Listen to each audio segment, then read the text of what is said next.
มาฟังเพลงดอกกระเจียวลืมทุ่งครับ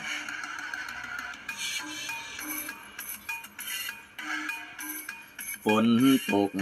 ลงมาปล่อยเดือนสามคอยย้อยคำดอกม่วงคืดฮอดผู้สาวเคยพวงไปอยู่เมืองหลวงตั้งแต่ปลายปีก่อนเคยเก็บดอกกระเจียวด้วยกัน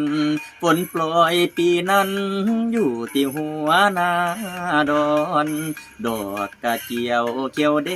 งอ่อนซอนเอาดอกอ่อนๆมาลวกกินกับป่นเอาดอกอ่อนๆมาลวกกินกับป่นหนีไปหม่นเป็นแมงกีนุนอยู่ใส่แล้วนออุ่น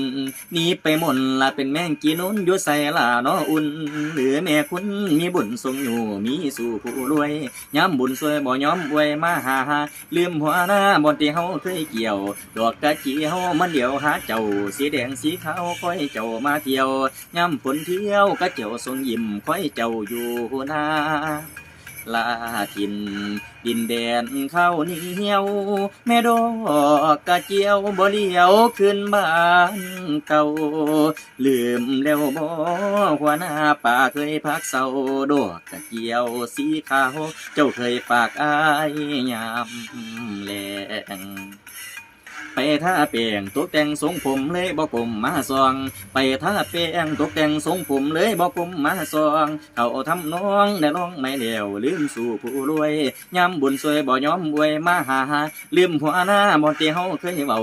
ซ้อมหาเจ้าบ่เหลือเงาจักหน่อยเห็นกระป๋อมกะหน่อยตอดเขาใหญ่อยู่รอทางเด่นดังแล้วลืมทางที่เคยเที่ยวโอ้แม่ดอกกระเจียวลืมท้องนาเราแล้วหรืออะไรฝนตกดินย้อยไอ้คอยน้ำตาดินไหลอยากหูเจ้าอยู่จังได้จดหมายบ่มาหาเนี่ยไปเวลาอยู่ใส่น้องไปแวอยู่ใส่น้องไอ้มาของถ้าน้องคือเก่าบอนดอกกระเจียวบอนไอเที่ยวลัดเจ้าซึมเศร้าอยู่ผู้เดียวเก็บดอกกระเจียวเหลียวหาคนเป็นคู่